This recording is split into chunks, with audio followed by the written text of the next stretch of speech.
आपलं शहर आता स्मार्ट होतंय. मग तुम्ही कधी स्मार्ट होताय? स्मार्ट न्यूजचे यूट्यूब चॅनल सबस्क्राईब करा, स्मार्ट बना. नोटिफिकेशनसाठी बेल आयकॉनवर क्लिक करा.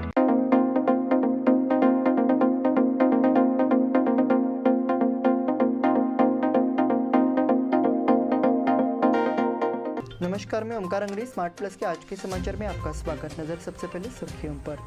एप्पल फोन निर्माण परियोजना कर्नाटक में कार्यान्वित होगी. सांसद डॉक्टर अमोल कोल्हे ने सीमावासियों से माफ़ी मांगी. दुर्ग निगम की स्थापना की घोषणा से हिंदू जनजागृति समिति की मांगों को सफलता. मॉडल स्कूल में रिक्शा मामाओं की सराहना. अखिल भारतीय मराठी साहित्य परिषद का चौथा साहित्य सम्मेलन कल बेलगाम में. प्रजापिता ब्रह्मकुमारी केंद्र के नए भवन का उद्घाटन.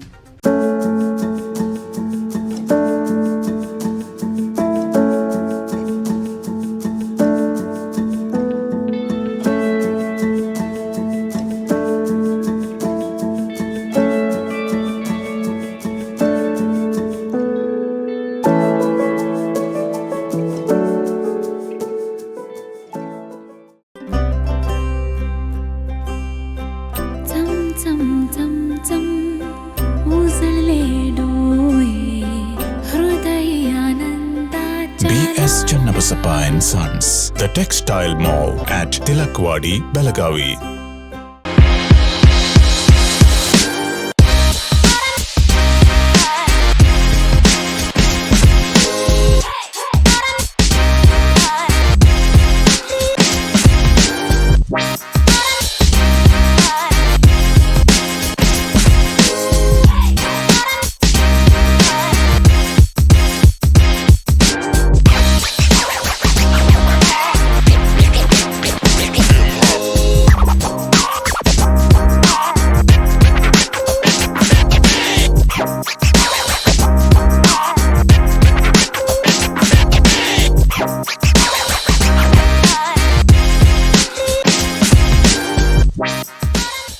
अब समाचार विस्तार से.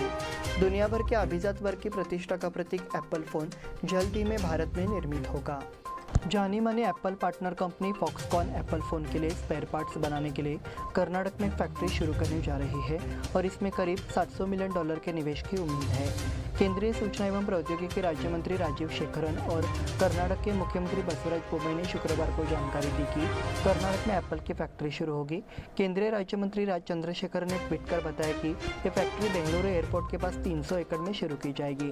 उन्होंने ये भी कहा कि एप्पल के विनिर्माण संयंत्र से 1 लाख रोजगार सृजित होंगे और कर्नाटक के लिए ढेर सारे अवसर भी सृजित होंगे. सांसद डॉक्टर अमोल कोल्हे ने सीमावासियों से माफ़ी मांगी. राजहंसगढ़ में छत्रपति शिवाजी महाराज की प्रतिमा का अनावरण कर्नाटक के मुख्यमंत्री बसवराज बोम्मई ने गुरुवार को किया. बेलगाम ग्रामीण निर्वाचन क्षेत्र के राजहंसगढ़ में छत्रपति शिवाजी महाराज की प्रतिमा के अनावरण समारोह से राजनीति की अच्छी तरह से चित्रण किया गया है. राजहंसगढ़ के ग्रामीणों की हाल ही में हुई बैठक में निर्णय लिया गया कि विधायक लक्ष्मी हेब्बालकर रविवार को पुनः राजहंसगढ़ में स्थापित छत्रपति शिवाजी महाराज की भव्य प्रतिमा का अनावरण समारोह आयोजित करेंगे. एनसीपी सांसद डॉक्टर अमोल कोल्हे मौजूद रहने वाले थे. उन्होंने इसके बारे में एक वीडियो सोशल मीडिया पर पोस्ट किया था. इस वीडियो में सांसद डॉक्टर अमोल कोल्हे द्वारा बेलगाव को बेलगावी बताने पर मराठी भाषा में तीव्र रोष व्यक्त किया जा रहा है. उसके बाद डॉक्टर अमोल कोल्हे ने अपनी गलती के लिए माफ़ी मांगी.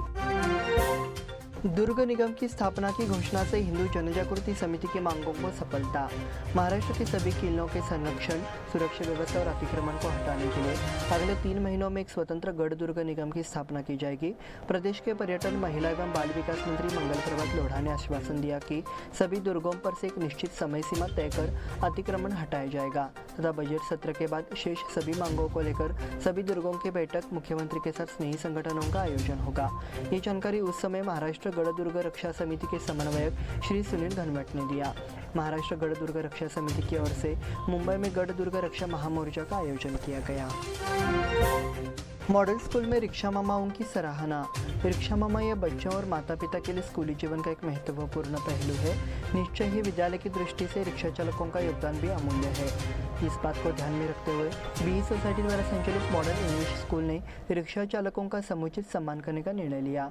ऐसे ही शनिवार को रिक्शा मामा का सम्मान किया गया. वर्ष के दौरान रिक्शा चालक स्कूली छात्रों की उचित देखभाल करने और उन्हें स्कूल लाने के साथ साथ कोई समस्या होने पर घर वापस ले जाने के लिए जिम्मेदार होते हैं. प्राचार्य ने बताया है कि उनके योगदान को देखते हुए स्कूल की ओर से उन्हें सम्मानित किया गया है। रिक्शा मामा ने भी अपने विचार व्यक्त किया कि बच्चों के प्रति उनकी जिम्मेदारी है। उन्होंने स्कूल की सराहना के लिए आभार भी व्यक्त किया। इस कार्यक्रम के लिए विद्यालय के शिक्षकों का सहयोग प्राप्त हुआ। अखिल भारतीय मराठी साहित्य परिषद का 4था साहित्य सम्मेलन कल बेलगाम में। अखिल भारतीय मराठी साहित्य परिषद और मराठा मंदिर बेलगाम 4था अखिल भारतीय मराठी साहित्य सम्मेलन कल रविवार 5 मार्च को छत्रपति शिवाजी महाराज सम्मेलन नगरी मराठा मंदिर में होगा। इस बैठक के अध्यक्ष के रूप में साहित्यकार डॉक्टर अरुणा ढेरे मौजूद रहेंगी। मराठा मंदिर के अध्यक्ष और एक उद्यमी आपासाहेब गुरव कल रविवार को सुबह 10 बजे से दोपहर 12 बजे तक बैठक का उद्घाटन करेंगे। इस मौके पर परिषद के राष्ट्रीय अध्यक्ष शरद गोरे और प्रदेश अध्यक्ष रविंद्र पाटिल मौजूद रहेंगे। उद्घाटन के बाद 12 बजे से 1 बजे तक सम्मेलन के अध्यक्ष डॉक्टर ढेरे का भाषण होगा। दूसरे सत्र में अप्पा साहब की कहानी सुनाई जाएगी। दोपहर 2 से 3 बजे तक और कवि सम्मेलन 3 से 4 बजे तक होगा और चौथे सत्र में संभाजी जाधव का हास्य दरबार हास्य कार्यक्रम होगा। प्रजापिता ब्रह्म कुमारी केंद्र के नए भवन का उद्घाटन। प्रजापिता ब्रह्म कुमारी ईश्वरीय विश्वविद्यालय केंद्र की ओर से शिवाजी कॉलोनी तिलकवाड़ी में नया केंद्र प्रारंभ किया गया है। पीस कैसल नामक केंद्र भवन का उद्घाटन समारोह विशेष कार्यक्रम के साथ आयोजित किया गया। कार्यक्रम का आयोजन उद्यम बाग शगुन गार्डन में किया गया। इसमें विभिन्न क्षेत्रों के गणमान्य व्यक्तियों ने भाग लिया। मुख्य अतिथि के रूप में माउंट आबू स्थित प्रजापिता ब्रह्म कुमारी केंद्र के मुख्यालय केंद्र से राजयोगिनी जयंती दीदी जी और मृत्युंजय भाई जी उपस्थित थे। उन्होंने दर्शकों का मार्गदर्शन किया। कार्यक्रम की अध्यक्षता बेलगाम केंद्र के प्रमुख राजयोगिनी ब्रह्म कुमारी अंबिका दीदी ने की। उन्होंने अपने विचार व्यक्त किए। इस कार्यक्रम में बेलगाम प्रमंडल के क्षेत्रीय आयुक्त MG Hiremath, DCP PV Sneha, Samra हवाई अड्डे के निर्देशक राजेश कुमार मौर्य एक गणमान्य प्रतिभागी थे। उन्होंने इस केंद्र के लिए अपनी शुभकामनाएं व्यक्त की। इस बुलेटिन में वक्त है छोटे से ब्रेक का। देखते रहे स्मार्ट प्लस।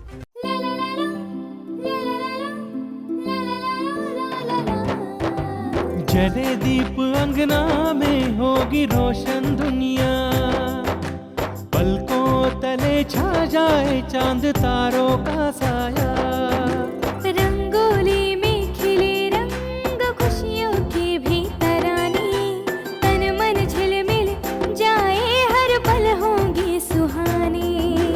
ये अटूट बंधन खिले हर आशियाना, रंग वस्त्रों का खजाना मन भाए आराधना। रंग वस्त्रों का खजाना मन भाए आराधना।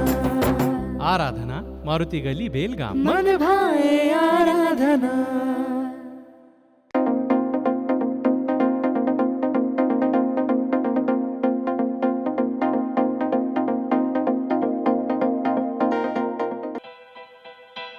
बेलगाम वासियों के पसंद में उतरा उड़ान बार एंड रेस्टोरेंट। सोशल डिस्टेंसिंग का ख्याल रखते हुए हमारा स्टाफ देता है बेहतरीन सर्विस का विश्वास। यहां है पार्टी और फंक्शन के लिए 3 आलीशान हॉल, कारपोरेट डिनर मीटिंग के लिए 3 अलग कक्ष, आईपीएल मैच देखने के लिए 3 बड़े स्क्रीन की विशेष सुविधा। इसके साथ ही साफ सुथरा किचन जहां हमारा वेल क्वालिफाइड स्टाफ देता है क्वालिटी और हाइजीनिक फूड की गारंटी। तो फिर खाने की हो बात तो आना परिवार के साथ। उड़ान बार एंड रेस्टोरेंट, लिंगराज कॉलेज के पास, बेलगावी। फोन 0831 2435 777। ब्रेक के बाद फिर से आपका स्वागत। बढ़ते अगले समाचार की ओर। बेलगाम में एक महिला समूह ने श्री ललिता सहस्त्रनाम पठन गतिविधि का रिकॉर्ड बनाया है। यह अनोखा धार्मिक कार्यक्रम हाल ही में आयोजित किया गया। ये गतिविधि आदिशक्ति देवी के स्मरण के लिए आयोजित की गई। ये समारोह ललिता देवी के हजारों नामों को लेने के लिए था, जो शक्ति का रूप है। महालक्ष्मी महिला मंडल की ओर से आयोजित इस समारोह का सहयोग भाग्यश्री भैरपनावर को मिला। ये कार्यक्रम ध्यान आकर्षित करने वाला बन गया क्योंकि महिला वर्ग ने इस कार्यक्रम में बड़ी संख्या में भाग लिया और एक कीर्तिमान स्थापित किया। नई दिल्ली में राष्ट्रीय भाजपा महिला मोर्चा की उपाध्यक्ष लतिका शर्मा, सांसद मंगला अंगड़ी, अनिल बेनके, पूर्व विधायक महंतेश कवडगीमठ, भाजपा नेता शंकर गौड़ा पाटिल सहित गणमान्य व्यक्ति उपस्थित थे। निराश्रित वृद्धा को सुरेंद्र अनगोलकर फाउंडेशन की मदद। यहाँ सीपेड मैदान के पास निराधार अवस्था में मिली वृद्धा को सुरेंद्र अनगोलकर फाउंडेशन के सदस्यों ने अस्पताल में भर्ती कराया। इससे वृद्धा को तत्काल चिकित्सा सहायता मिली। यहाँ सुभाष फोटो स्टूडियो के निर्देशक दीपक ओलकर ने वृद्धा को वहाँ पड़ा देखा। उस समय वृद्धा बेहोश थी। उन्होंने फाउंडेशन के निर्देशक सुरेंद्र अनगोलकर को इसकी जानकारी दी।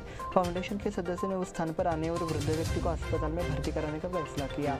फाउंडेशन की CEO प्रेमा पाटिल ने संतोष राक्षे, दीपक पांडे और अरुण कुमार के साथ कुछ कार्य की पहल की। सीमा प्रश्न पर द्विराज्य मंत्रिस्तरीय समिति की स्थापना। कर्नाटक महाराष्ट्र सीमा विवाद पर हल निकालने के लिए अब केंद्रीय गृह मंत्रालय ने महाराष्ट्र और कर्नाटक से तीन मंत्रियों की समन्वय समिति का गठन किया गया है। समिति में महाराष्ट्र से सांसद कार्य मंत्री चंद्रकांत पाटिल, आबकारी मंत्री शंभूराज देसाई और शिक्षा मंत्री दीपक केसरकर शामिल है। कर्नाटक के साथ बेलगाम के जिला पालक मंत्री गोविंद कारजोल, धर्मार्थ मंत्री शशिकला जोल्ले और कानून मंत्री JC मधुस्वामी शामिल है। युवा समिति की ओर से गैस मूल्य वृद्धि वापस लेने की मांग। आम जनता पहले से ही महंगाई की मार झेल रही है और 1 मार्च 2023 से एक बार फिर घरेलू गैस सिलेंडर के दाम में 50 रुपये और व्यावसायिक गैस सिलेंडर के दाम में 350 रुपये की बढ़ोतरी की गई है। महंगा भी होगा और छात्र और मजदूर वर्ग प्रभावित होगा। हम इस बयान के माध्यम से मांग करते हैं कि उक्त गैस मूल्य वृद्धि को वापस लिया जाए। इस आशय का बयान दिया गया। इस समय अध्यक्ष अंकुश केसरकर, महासचिव श्रीकांत कदम, पार्षद शिवाजी मंडोलकर, मनोहर हुंद्रे, सूरज कुड़ूजकर, विनायक कावले उपस्थित थे। कड़ौली गांव से उरूस कार्यक्रम आयोजित। यह हिंदू मुस्लिम एकता के प्रतीक के तौर पर पीर सैयद हंकाश वली दरगाह उरूस के नाम से जाना जाता है, गुरुवार और शुक्रवार को आयोजित किया गया है। इसको लेकर दरगाह क्षेत्र में मुस्लिम समाज के लोगों की बैठक हुई। पूर्ण ये निर्णय लिया गया। कार्यक्रम में महोत्सव की योजना पर चर्चा करते हुए तय किया गया। प्रारंभिक तौर पर दरगाह परिसर की साफ सफाई की जा रही है। गुरुवार और शुक्रवार को संदल कार्यक्रम है।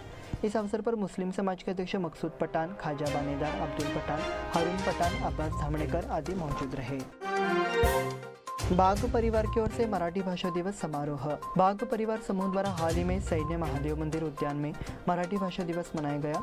इस मौके पर सदस्य ने बहारदार शैली में कई कविताएं प्रस्तुत की। विजया उरणकर ने स्वागत गीत प्रस्तुत किया। रोशनी हुंद्रे ने मेरी मराठी कविता पेश की।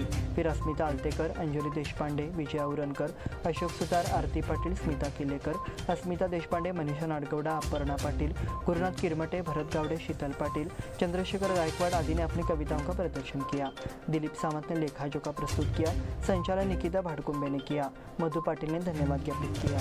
इसी के साथ स्मार्ट प्लस के आज के समाचार समाप्त हुए। धन्यवाद।